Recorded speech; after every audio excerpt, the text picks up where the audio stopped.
นี่ต้นต้นผักกับจองผักกันจองพี่น้องผักกระจองนี่5-6ต้นได้กินนะเด้อผักขะแยงกันได้ป่าเอ้ยงามงามผักขะแยงข่อยป่าข่อยจะซ้ำเห็นบ่หอมบ่หอมดอกผักขะแยงบ่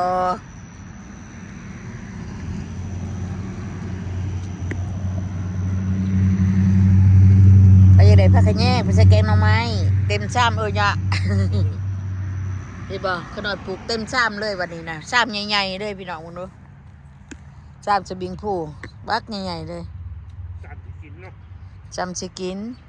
ปีนี้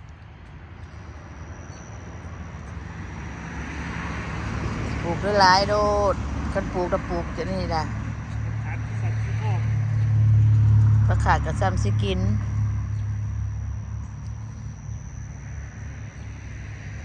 นี่นะพี่น้องเงินขี้ขานแล้วนี่ขี้ขานขนาดแล้วนี่น้ำกระเทียมฮะน้ำกระเทียมแล้วบาสิมาตัดอยู่เนี่ยนะตัดหมากมันออกก่อนตัดหมากมันแต่ก็จะคุดมันอยากบัดคุดทั้งหัวทั้งมาใบมันนะศาสตร์บาสิกินผักกะแยงบัดนี้นะแม่งยังไก่อยู่บุกใส่เห็นว่าที่ต้นบุต้นไก่นี่นี่โอ้บุกที่ดินยาบัดนี้เขาบ่เห็นแต่กะยาละนี่มันควรนั่งดูจังบ้าเขาก็บ่หูละจะทวงนั่งทวงนอนละเขาก็บ่หูดกเนี่ยก็ยายังมาเกิดกลางพักก่อนว่างามบ่พี่น้องมาไปใส่แกงหน่อไม้เด้อพี่น้องเด้องามแท้งามว่าแล้วแกปูยำมันรุ่นเขาเก็บอย่างนี้เลยปูมันรุ่นขน่อยเนี่ยมาดีได้มาซ้ำทั้งนังเนี่ยอันเด็ดหยอดมาเสียบอีกเต็มเบอร์เนี่ยตะกี้บ่ได้มีได้เนี่ย2-3 วันเนี่ยก็เอามาเสียบเนี่ยโอ้มันเจ็บขบุญโอ้กกหยาอันนี้เบี้ยอย่างไงเนาะหยาเบี้ยหญ้าบนน้อยๆเลยจักกะบ่ฮู้นะโอ้ยจุกจะเป็นงามเลยเนาะงามบ่งามคือผู้เจ้านี่แหละเว้ยผู้เจ้างามมันก็งามคนงามนี่ปลูกคนงามปลูกมันก็ได้งามเนาะพี่น้องลูกในหญ้านี่ดกอยู่แล้วมีฮดพักกันจองเด้อพ่อแม่พี่น้องหญ้านี่ลูกทีมมันงามมันนั่น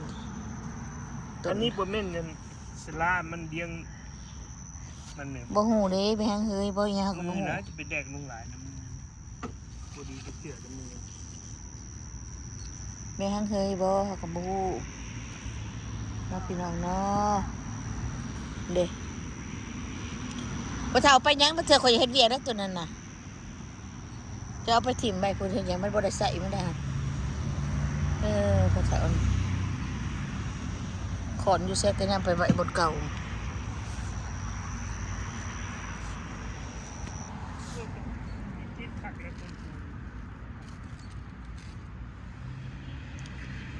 นี่พักกัดจองในแนวมานะป้าเอ้ยได้มาแต่ป้า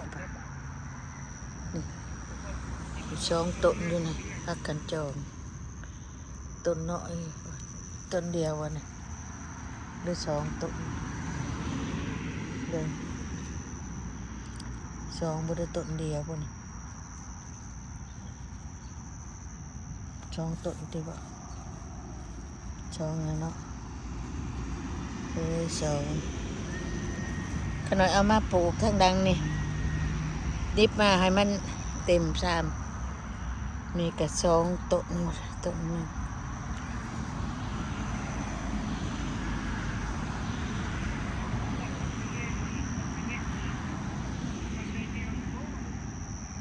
เป็นอะไรจะปลูกจะทั้งหน่อยเด้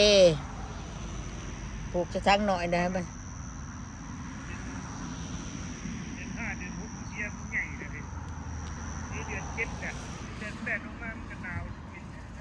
หนาวก็ได้เค้นเขาฝุ่นเลย บ่ได้กะยานะเพราะว่าข่อยมีอยู่แนวมันว่ะงามงามเนาะพี่น้องพักขะแยงกันเนาะเบิ่งดูเต็มซ้ำอันเนี้ย เอาก็แค่นี้เนาะ ต้นบักใหญ่ๆเลยซาบักใหญ่พี่น้องขน้อยก็สิอันนั้นนะแล้วก็สิตัดไอ้มันตากแห้ง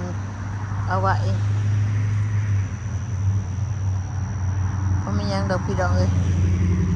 งามบ่พี่น้องงามเนาะ เอาต้นกระดิ่งนี่ว่างานปวด ต้นใหญ่อันขน้อยมาปลูกเอามาปลูกเก่าหนึ่งพักขะแยงกระดอกก็ขยายพันธุ์ออกคนใดเป็นบ่มีก็เด็ดมาซ้ำปลูกใส่คือในนี้แต่เบิ่งเด้อขน้อยสิเฮ็ดให้เบิ่งบนนี้มันบ่มีเนาะบนนี้บ่มีบนนี้บ่มีเอานี่กุกมัน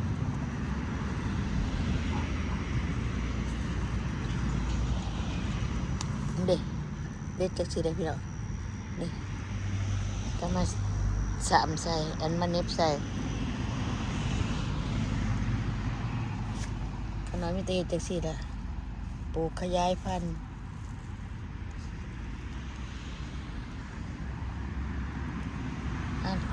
คำเบิ่งตัวใดมันยาวๆแน่นี่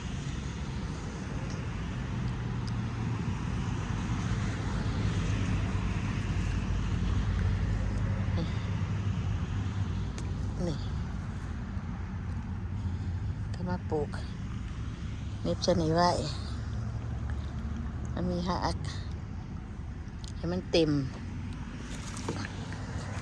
คันว่าเน็บเมื่อก่อนนี่ได้นี่ต้นนี่เด้นี่บางอาทิตย์ก่อนนี่นะอ๋อมันสิพักขะแยงธรรมศาสตร์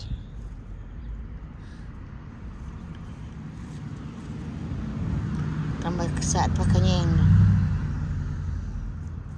ข้ามเบิ่งมันมีหักตัวใดตัวนี้หักลายนี่เอามาเน็บใส่นี่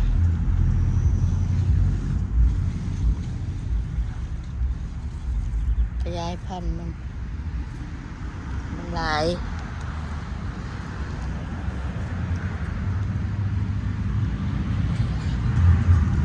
นี่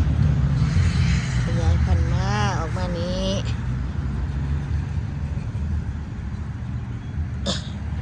ให้มันเต็มซ้ำพี่น้อง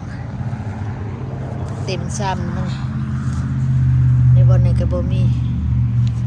ตัวมีตัวบ่มีเบิ่งขยายออกมาใส่กันอีหยังในต้นนี่ผักอีหินเป็นผักอันนั้น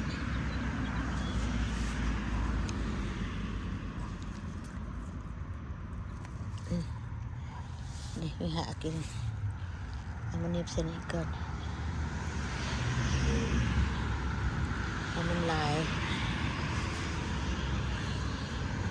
ปลูกผักกระแยงบ่ได้ยากเลยพี่น้องง่ายๆเลยขนาดปลูกบ่ได้ยากเรื่องผักกระแยงนี่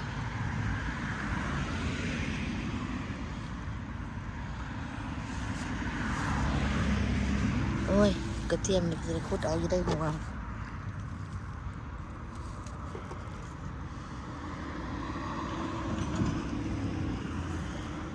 ขยายพันธุ์มันออกมาให้มันเต็มซามเลย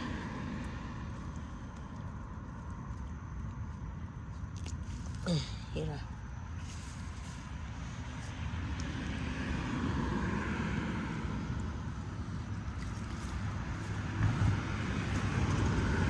น้าตึดเลยมาพี่น้องน้าตึดเลยขนาดขยายออก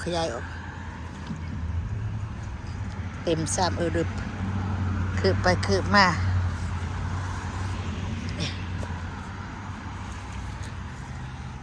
งุ่มน้ำพักนี่แหละบนนี้ยังดอกตัวใดมันงามตัวใดมันบ่งามต้นนี้ใหญ่กว่าหมู่เอาออกมาใส่วันนี้ซะ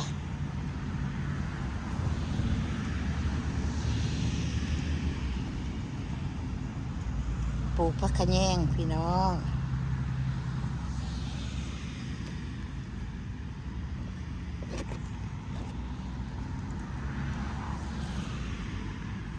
ปลูกให้มันใหญ่จะมันงามคักบ่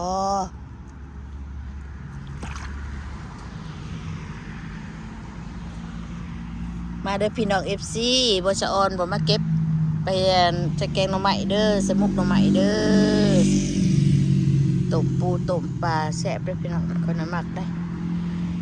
โอเคพี่น้องพอกันคลิปหน้าโอเคบาย